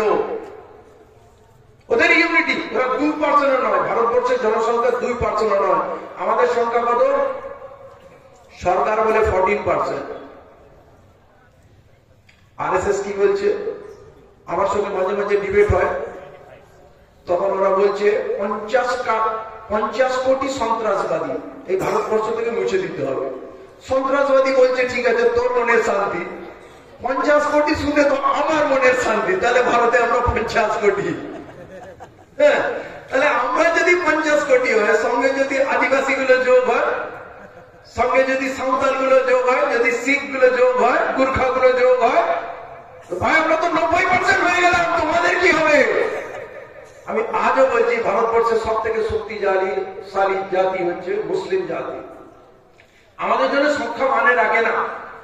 আফগানিস্তানের বুকে প্রথমে 10 বছর রাশিয়া লড়াই করে কাঁদতে কাঁদতে পালিয়ে গেল, দেশটা 15 টুকরো হয়ে গেল রাশিয়া। সুপার পাওয়ার প্রায় 35টা সাথীকে, ইউরোপের 35টা সাথীকে নিয়ে আসলো সুপার পাওয়ার, 20 বছর লড়লো, 20 বছর কেটে কেটে ধুল চেটে পালিয়ে গেল, বলে এখানে আর কোনোদিন আসবো না। কি জায়গা? ওরা জানতো কি 20 বছর পর স্বাধীনতা পাবে? ওরা তো এইটা ভেবে লড়ছিল যে আমার শাহাদাত আমার কামিয়াবি। ওদের কোনো লিমিট নেই, যদি 50 বছর লড়তো তো 50 বছর ওরা লড়ে যাবে, ওদের কোনো ক্লান্তি নেই। আল্লাহর রাস্তায় লড়ছি, যে কাজ আপনি আল্লাহর রাস্তায় করবেন সেই কাজ সহজ হয়ে যাবে। আপনার এখানে গুনে গুনে করে নোট দেওয়া সহজ হয়েছে, কারণ আল্লাহর রাস্তায় দিচ্ছেন। যদি বান্দার খিদমতে আপনি করেন, যদি গ্রামবাসী মিলে একটা কমিটি করেন যে আমরা একসঙ্গে চলবো, একসঙ্গে বাঁচবো, একসঙ্গে মরবো, কেউ এখানে ক্ষুধার্ত থাকবে না, কারো মন থাকবে না যে গায়ে কাপড় নেই, কারো মন থাকবে না যে চিকিৎসা হবে না, কারো ছেলে লেখাপড়া আটকাবে না। তখন দেখবেন আপনারা না এই গ্রামের পরিবেশ দেখে পশ্চিমবাংলায় যারা জানবে বলবে এর থেকে শান্তিপূর্ণ পিসফুল জায়গা নেই, আমরা ওইখানে মিশনারি স্কুল ওইখানেই করবো, সুন্দর জায়গা নদীর ধারে। আপনারা যে সংখ্যাটি অল্প দেখছেন, তখন দেখবেন 10খানা 20খানা মিশনারি স্কুল কলেজ এখানে এসে তৈরি হয়ে যাবে। আপনাদের জন্য অপরচুনিটি কি হবে? আপনারা নাম তোল ঠিক করুন, ব্যবসা ঠিক করুন, আপনারা আপনাদের ক্যারেক্টার ঠিক করুন, আল্লাহ বরকত ওইভাবে আসবে। মরুভূমিতে মানুষ দুর্বা উটের দুধ বিক্রি করে খেত, খেজুর বিক্রি করে খেত, কি ছিল? কিন্তু আল্লাহ যখন মন চাইলো নিচেতে সোনা পেট্রোল ভরে দিয়ে দিল, লে আল্লাহ তো বললেই হয়ে যায়। তো আল্লাহ কি আমাদের আল্লাহ নয়? আমাদের শুনবে না? আল্লাহ চাইলে এই বিএসএফ এর ক্যাম্প উঠে যাবে এবং আধার কার্ডের এই যে কচকচানি আছে আধার কার্ড সব বন্ধ হবে, এবং আমরা আইনত এই লড়াইটা লড়বো এবং ন্যায়ের পথে থাকবো এবং আল্লাহর রহমতের আমরা তলবগার হবো। এবারে আসি যে বিষয়টা, আমাদের শক্তিশালী হলে গেলে কি করতে হবে। বাকি সম্প্রদায়ের সঙ্গে আমাদের সম্পর্কের উন্নতি চাই, যেটা আল্লাহ রসুলের তরিকা। আমি যখনই যা খুঁজবো আল্লাহর জীবন থেকে খুঁজবো। আল্লাহ রসুল শাসক হয়েছিলেন। আল্লাহ রসুল শুধু তসবিহ নিয়ে বসে থাকলে আজ আমরা এখানে দিন পেতাম না। যা কিছু সব আল্লাহর জন্য, এই জীবন মরণ সব আল্লাহর ওয়াস্তে। কারণ আমার তো হাতে কটা দিন আছে, আমাকে তো জান্নাতে যেতে হবে, আল্লাহকে রাজি করে নিতে হবে। আমার তিনতলা বাড়ি, কি আমি তিনতলা বাড়ি নিয়ে যাব? আমার অনেক জমি, অনেক গাড়ি, কি নিয়ে যাব? কারণ মনে যদি আঘাত দিয়ে থাকি, তার হিসাব অনেক ভারী হয়ে যাবে, সব গুণার উপরে ভারী হয়ে যাবে কাউকে মনে আঘাত দিয়ে দেওয়া। তাহলে আমার মার্জিত ব্যবহার হবে। আমরা যখন পথে করে যাব, মুসলিম অমুসলিম দেখবো না, যে কোনো মানুষকে, বয়স্ক মানুষ কষ্ট হচ্ছে, আপনি বসুন, মা আপনি বসুন, বাচ্চা আছে এদেরকে বসতে দাও। আমাদের মন নরম হবে, মোমের মতো নরম মন হবে, আমাদের ব্যবহার থেকে মানুষ মুগ্ধ হয়ে যাবে। যেটা মুসলমান ছেলেটাকে দেখলাম, কি ভালো ব্যবহার। এই যে মাথায় ঢুকিয়েছে না, মুসলমান মানে সন্ত্রাসী, মুসলমান মানে অমুক, মুসলমান মানে তমুক, এইটা আমাদের ট্রেড চেঞ্জ করতে হবে। মুসলমান অনেক জেন্টলম্যান, দারুণ মানুষ, দারুণ ব্যবহার। কিন্তু দুর্ভাগ্য, আমার সমাজের দুষ্ট ছেলেগুলোকে পলিটিক্যাল পার্টিগুলো বোম পিস্তল দিয়ে হিরো বানিয়েছে। তুমি খুব ট্যালেন্টেড, তোমাকে পুরো ব্লকের সভাপতি করে দিলাম, তুমি লুটে মুটে খাও আর মাল কিছু অর্ধেক তোমাকে উপরে সাপ্লাই করো। কিন্তু এই যে দুষ্ট ছেলেগুলো এইসব বাদরাম করে বানাচ্ছে, ভাবছে টাকা পয়সা, স্করপিও গাড়ি, মোটা চেন হচ্ছে, সব তো ফেসে যাবে, কবরে গিয়ে তো ফেসে যাবে। ওই ভাইটিকে বললো, কবরে কি কোনো কাজে লাগবে এগুলো? কবরে তো বদদোয়া গুলো নিয়ে যাচ্ছ তুমি, গরিব মানুষকে অত্যাচার করেছো। রাজা, বাদশাহ, ফকির সব এক জায়গায় যাবে এবং সেইখানে কঠিন হিসাব শুরু হবে, তখন তোমাকে কে বাঁচাবে? আমার তো বেঁচে থাকার জন্য দুটো রুটি যদি আমি খাই আর হজম করে নিই, আলহামদুলিল্লাহ, তার থেকে ভালো জীবন হতে পারে না। আপনার কাছে সোনার পাহাড় থাকলো, কিন্তু আপনি কিচ্ছু খেতে পারেন না, আপনি বসতে পারেন না, আপনি ঘুমাতে পারেন না, আপনার জীবনের কোনো মূল্য আছে? পৃথিবীর একজন সব থেকে ধনী ব্যক্তি ছিল, তার খুব অহংকার ছিল, সে মানুষের প্রতি খুব খারাপ ব্যবহার করতো, টাকা পয়সা নষ্ট করতো। একবার সে কঠিন রোগে পড়লো, কঠিন রোগে বিচ্ছাশয় হয়ে গেল, বিছানাশায়িত হয়ে গেল। শুধু পৃথিবীর বড় বড় ডাক্তারদের আনালো, কেউ কিছু ট্রিটমেন্ট করতে পারছে না, কিছুই করতে পারছে না। এবং তার চোখটা না খুলতো না, চোখ বন্ধ থাকতো, পড়ে যেত। এই যে শাটার আছে চোখের, সেটা পড়ে যেত, চোখ খুলতে পারত না। তখন ডাক্তাররা কি করলো, অনেক ট্রিটমেন্ট, অপারেশন করে চোখের মুভমেন্ট আনতে পারলো না। তখন বললো কিনা, এই চোখের উপর পাতায় একটু আঠা দিয়ে ওটাকে চিপকে দাও, চোখটা খোলা থাকবে, তবে দেখতে পাবে। মানে এত বড় মানুষ এত অসহায় হয়ে গেল। যখন শেষ বেলায় তাকে জিজ্ঞেস করলো যে আপনার তো এত সম্পদ, আপনি এই সমস্ত সম্পদের বিনিময়ে যদি চান তাহলে কি চাইবেন? বলছে, আমি যদি একবার নিজের ক্ষমতায় চোখের পলকটা তুলে আর বন্ধ করতে পারতাম, তাহলে আমি আমার এই সমস্ত সম্পদ দিয়ে দেবো, আমার জন্য এই সম্পদের কোনো মূল্য নেই। আপনারা কখনো ভেবেছেন আমরা দিনে কতবার চোখের পলক পাল্টাই? এই নিঃশ্বাস নিচ্ছি, নিঃশ্বাস ছাড়ছি, খাবার খাচ্ছি, পায়খানা ক্লিয়ার হয়ে গেল, কবার আল্লাহকে মনে করলাম অন্তর থেকে? কবার নিজের বাপ মা যারা চলে গেছে তাদের জন্য মাথা কাটা করলাম? কার কথা মনে রেখেছি? নিজের অহংকার, দাম্ভিকতা, বড় কথা, নোংরা কথা। আমরা বলি আল্লাহু আকবার, আল্লাহ ছাড়া, আল্লাহ থেকে বড় কেউ নেই, আল্লাহ সব থেকে বড়, সব থেকে শক্তিশালী, আল্লাহই মাবুদ।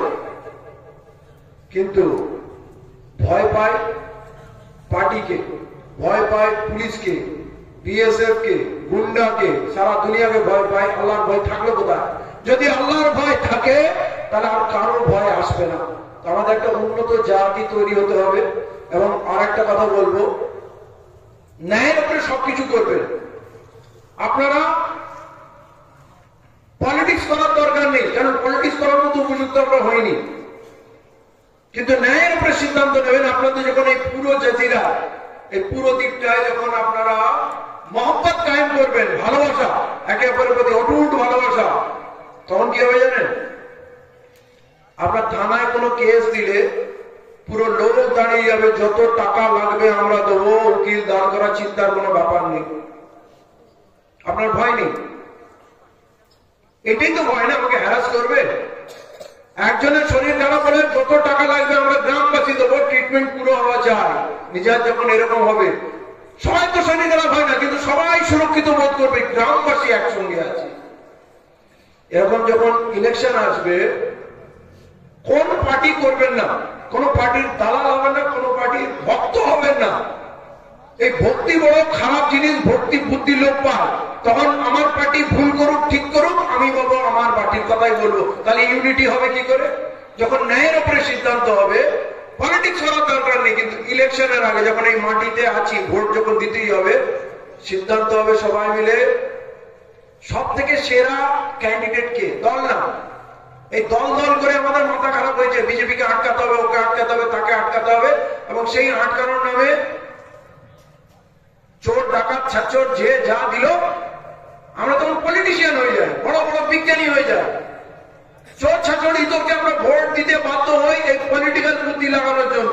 কিন্তু আমরা পলিটিক্যাল বুদ্ধি লাগাবো না, আমরা বলবো যে না, সৎ মানুষ যে আছে, যে মানুষটার সঙ্গে কথা বলা যায়, যার রেকর্ড বলো, তাকে আমাদের ভোট দেবো। কে জিতলো হারলো আমরা জানি না, কিন্তু আমরা তাকে ভোট দেবো।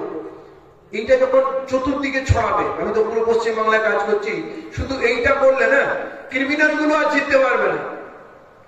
আপনারা যখন একটা হবেন, ক্রিমিনাল জিততে পারবে না। আমরা ভালো লোক দিলে তবে ভোট দেবো, না হলে দেবো না। যে আমার সঙ্গে দেখা করবে, আমাদের কথা শুনবে, সে এমএলএ হবে, সে এমপি হবে, আমার এখানে বিএসএফ ক্যাম্পটা তুলে দেবে। বিএসএফ ক্যাম্পে অসুবিধা নেই, এই গ্রামের শেষ প্রান্তে বাংলাদেশ বর্ডারে ক্যাম্প ওঠা, ওদের নাস্তা পানি খাওয়া, ওদের যা কিছু লাগবে সব আমরা দেবো, পূর্ণ সহযোগিতা করবো।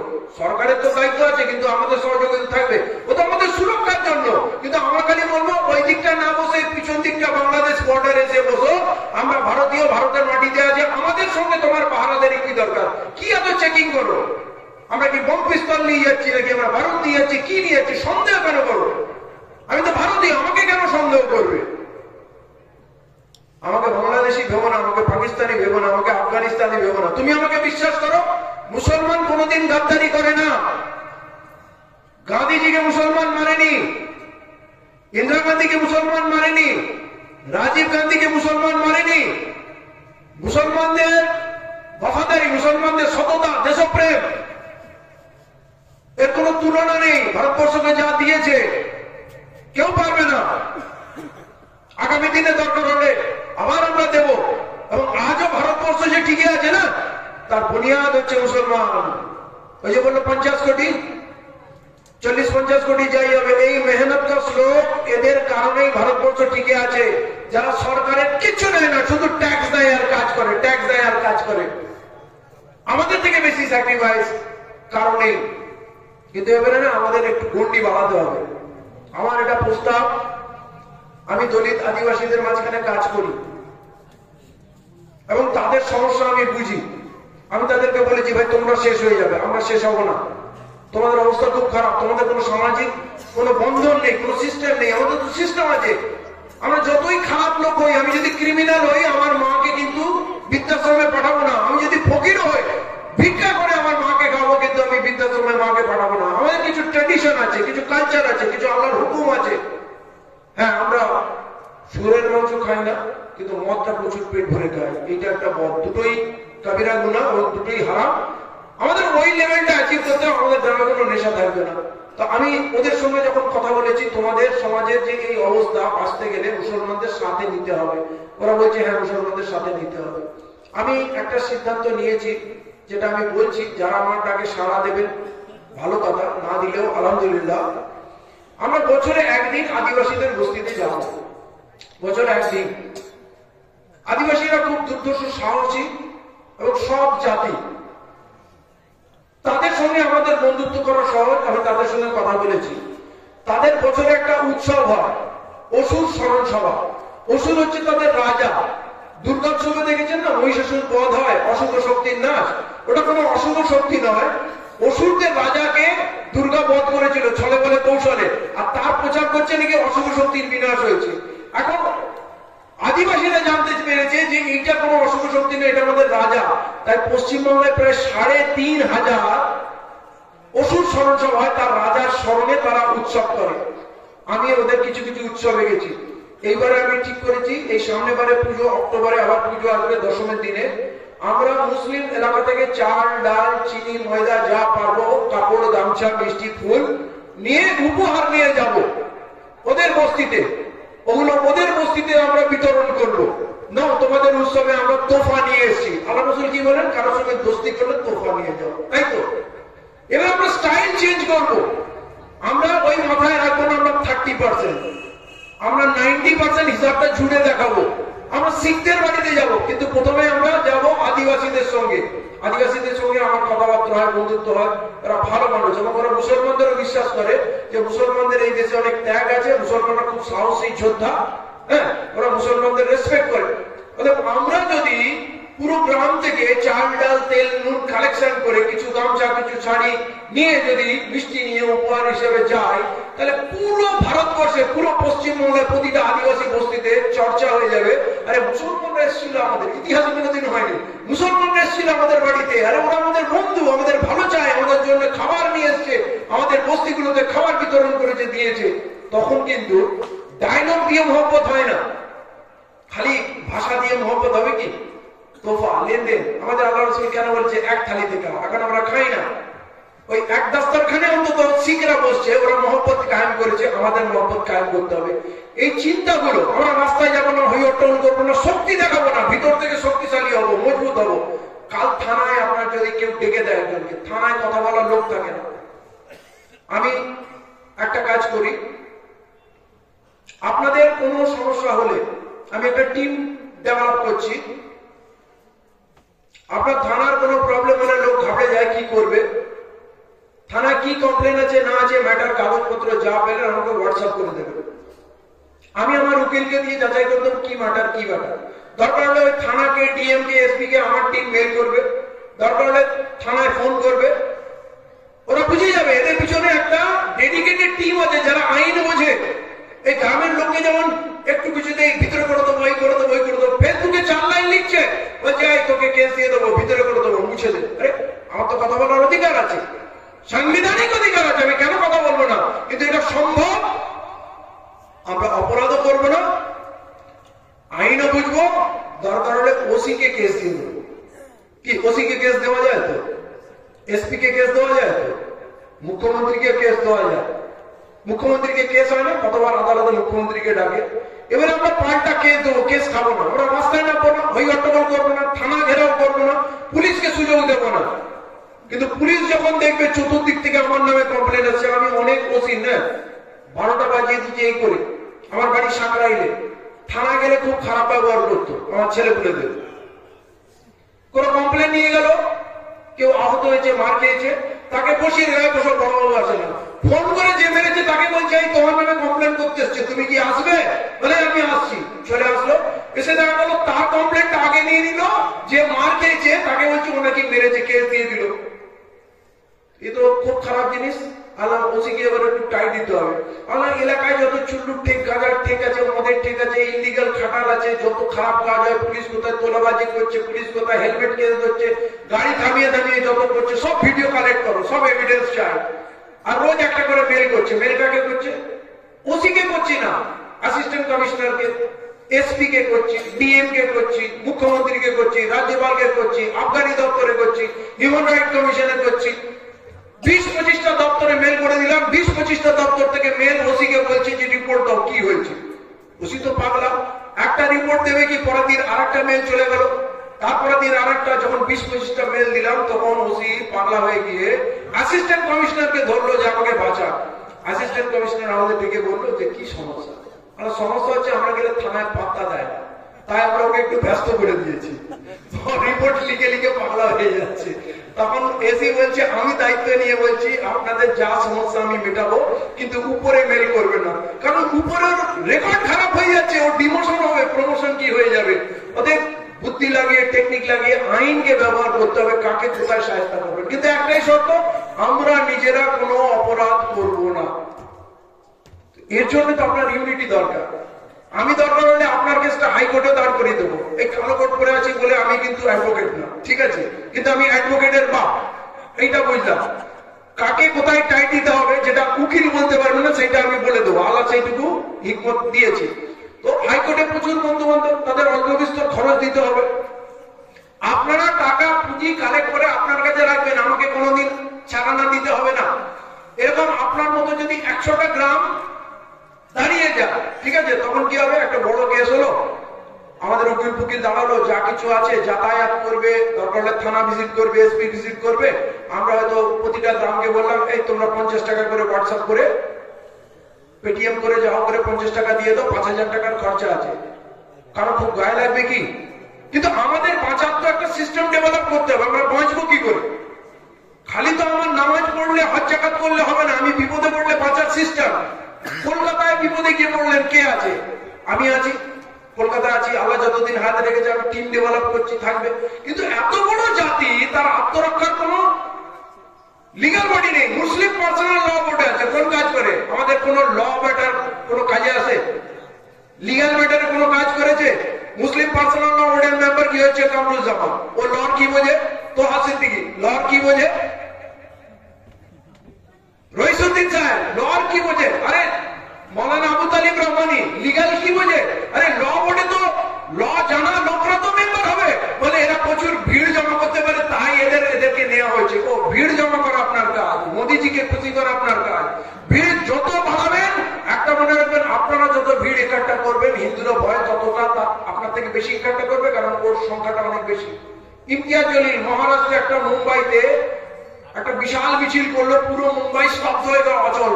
আমরা দেখে না খুব খুশি হয়ে গেলাম, মুসলমানদের কি পাওয়ার, হেভি হলো, তাই তো? কিন্তু দেখা গেল তারপরে মহারাষ্ট্রে নির্বাচন হলো, মরা বিজেপি যে নাকি 50টা সিট পাবে না, সে 250টা সিট পেয়ে গেল। হিন্দুরা সব একটা হয়ে গেল। ওরা তো আমাদের মতো গাড়ি ভাড়া করে পেট্রোল ঢেলে কোথাও গিয়ে জমায় যাবে না, ফালতু খরচা করবে না।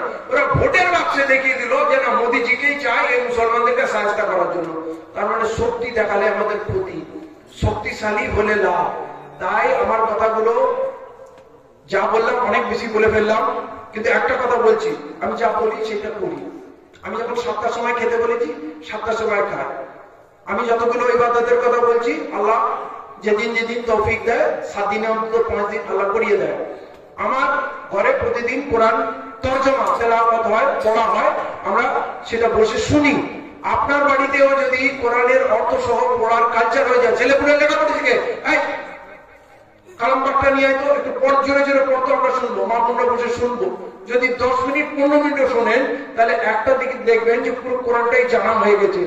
আমরা করতে পারি না, এটা চেঞ্জ আনতে হবে, কালচার আমরা পাল্টাবো। আল্লাহর যত কাছে আপনি যেতে পারবেন, তত আপনি শক্তিশালী মজবুত হবেন। কিন্তু আল্লাহ রশিটাকে যদি ছেড়ে দেন, আল্লাহর কানেকশনটা যদি ছেড়ে দেন, তাহলে আপনি যত বুদ্ধি লাগান, যত টাকা লাগান, কোথাও গিয়ে দাঁড়াবেন না, ঢের হয়ে যাবে, সব জায়গায় পরাজিত হবেন। আর তা না হলে ওই ফিলিস্তিনের বাচ্চা, যাদের পেটে ভাত নেই, খাবার নেই, গায়ে কাপড় নেই, সুপার পাওয়ার এসে লম্বা জিপ পার করে শুয়ে পড়লো, ইসরায়েল আমেরিকা সবাই পয়সা দিয়ে, মাল দিয়েও ওইটুকু গালায় ভাবলো তো একদিনের কাজ, 1 ঘন্টার কাজ, ঢের করে দেবো। হ্যাঁ, 48,000 শিশু, নারী, পুরুষ, যুবক তারা শহীদ হয়েছে। এবং যখন শহীদ হয়, একটি ঘটনা, অনেক ঘটনা আপনারাও দেখবেন, দূরবর্তী কোন জায়গায় ছিল, তো সে তাকে একজন বলছে, আরেকজন মহিলা মাকে, তোমার বাড়িতে বোম পড়েছে, তোমার বাড়িতে বোম পড়েছে। বলে আমার বাড়িতে বোম পড়েছে, তাহলে আমার পরিবারের কি অবস্থা? বলে তোমার পরিবারের সমস্ত মানুষ, বাচ্চা বুড়ো সব মানুষ শহীদ হয়ে গেছে। হাত তুলে বলছে, ইয়া আল্লাহ তুমি কবুল করো, তুমি রাজি আছো তো? তখনও চিন্তা আল্লাহ রাজি আছে কিনা। কোন লেভেলের ঈমান বলুন তো? তাদেরকে শেষ করতে পারবে? তাদেরকে ঝুঁকাতে পারবে? আজকে তারা সেলিব্রেট করছে, আর নিত্যানন্দ বসে বসে কাঁদছে, ইসরায়েলের বসে বসে কাঁদছে যে এরপর কি করব। আমেরিকাকে আল্লাহ দেখালো, এমন আগুন দিল, আল্লাহ জানে কিসের আগুন, সারা দুনিয়া মিলে তাকে থামাতে পারছে না, জ্বলেই যাচ্ছে, জ্বলেই যাচ্ছে, জ্বলেই যাচ্ছে, আগুন উড়ে উড়ে যাচ্ছে, কোনো মিসাইল নেই, কোনো রকেট নেই। বড় বড় গাছ থেকে আগুন জ্বলছে, আর কাঠের টুকরো গুলো হাওয়ায় উড়ে উড়ে কিলোমিটার পর কিলোমিটার চলে যাচ্ছে। আমি ভাবছি যে বাড়ি করেছে, বাড়ির পাশে এত বড় বাউন্ডারি, খোলা জায়গা, বাড়ি পর্যন্ত আগুন খেয়ে যাচ্ছে, বলে মিসাইলের মতো আগুন উড়ে উড়ে যাচ্ছে। আল্লাহ চাইলে কি না করতে পারে। অতএব আমরা যদি আল্লাহর ছায়ায় থাকি, তাহলে আমরা পৃথিবীর সব থেকে শক্তিশালী। আল্লাহ আমাদের দুনিয়ার জমিনে পাঠিয়েছে আমির বানিয়ে, যে আমরা এই দুনিয়ার ব্যবস্থা, নিজাম ঠিক করব, মানুষকে ইনসাফ দেবো। কিন্তু ইনসাফ চেয়ে বানানোর কাজ আমরা করছি, এটা আমাদের কাজ না। এর কাজ কোনো মানে রাখে না, সবাই আমাদের পায়ে এসে পড়বে। আমরা নিজেদের ঠিক করি, আগে ইউনিটি করি। এই কারণে বলছি পলিটিক্স করার দরকার নেই। পলিটিক্স করে একে অপরে ভাই ভাই ঝগড়া করবেন, পলিটিক্স করে পলিটিক্যাল পার্টির সঙ্গে ঝগড়া করবেন, থানা পুলিশের সঙ্গে দরকারই নেই। এক রাতের গেম আছে, শেষ রাতে বসে ডিসাইড করে নেবো কোন দিকে মালটা ফেলতে হবে, ভোটটা কোন দিকে পড়বে, গল্প শেষ হয়ে যাবে। এই জন্য বলছি দিমাগ দিয়ে খেলুন। আপনার সুরক্ষার জন্য যতগুলো পরিকল্পনা আছে সেই পরিকল্পনাগুলো করুন। আর আমি জলসায় ভাষণ দিয়ে চলে যাওয়ার লোক না।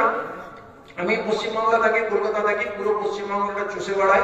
এই যেমন এখান থেকেই কাল সকালবেলা বেরিয়ে যাবো, একটু সকালবেলা মর্নিং ওয়াক করবো। কেউ যদি এক একজন সাথী থাকে তো আলহামদুলিল্লাহ একটু ঘুরিয়ে দেবে। তারপরে চলে যাব বাসুদেবপুরে মোহনগঞ্জে, কালকে কর্মী সভা আছে। আমি গত ডিসেম্বর মাসে ধুলিয়ানে একটা সভা করেছিলাম। তারপর থেকে তো আমার বসার উপায় নেই। এক মাসে মনে হয় ফারাক্কা শামশেরগঞ্জে 5খানা আমার সভার আয়োজন করছে। আমি সবার থেকে এরকম মানে ঘরোয়া বৈঠক করতে ভালোবাসি, ঠিক আছে, যেখানে মানুষ পারলে নিজের মনের কথাও বলবে, কর্মী সভা করবে, টিম তৈরি করবে। আমরা আলোচনার মাধ্যমে মাশওয়ারাতে খেয়াল, আল্লাহর রহমত মাশওয়ারাতে আছে, আমরা মাশওয়ারা ভিত্তিক কাজ করবো এবং পয়সা বাঁচাবো। আমি বারবার বলছি পয়সা খুব মূল্যবান, যৌবন চলে গেলে পয়সা রোজগার করা খুব কঠিন।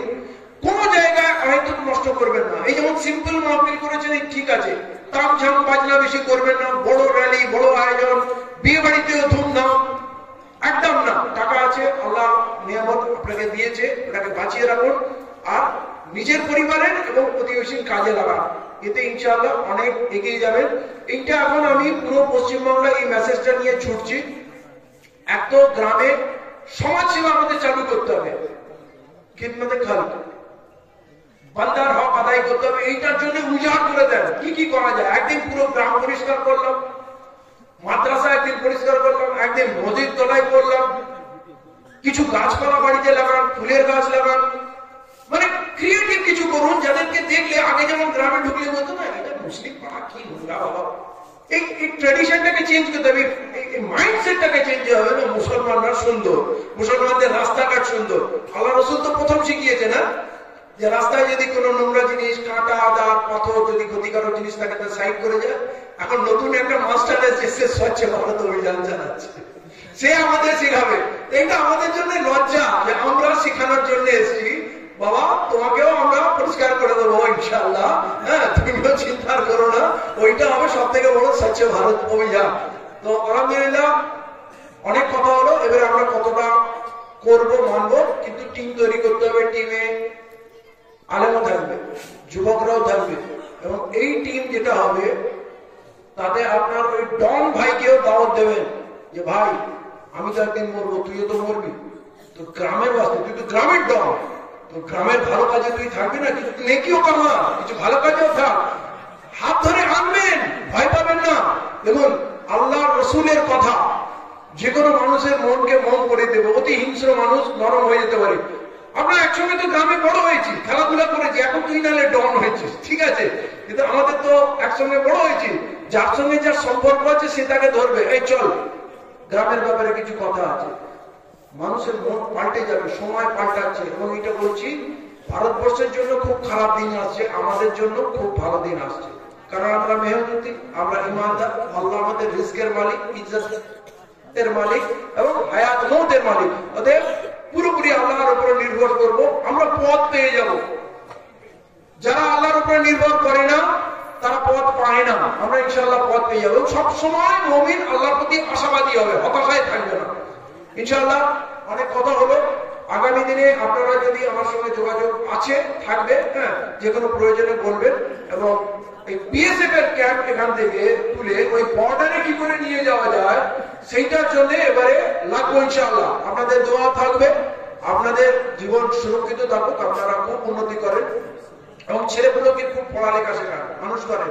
চাকরি করবে না কিন্তু পড়াশোনা মাস্ট করাতেই হবে।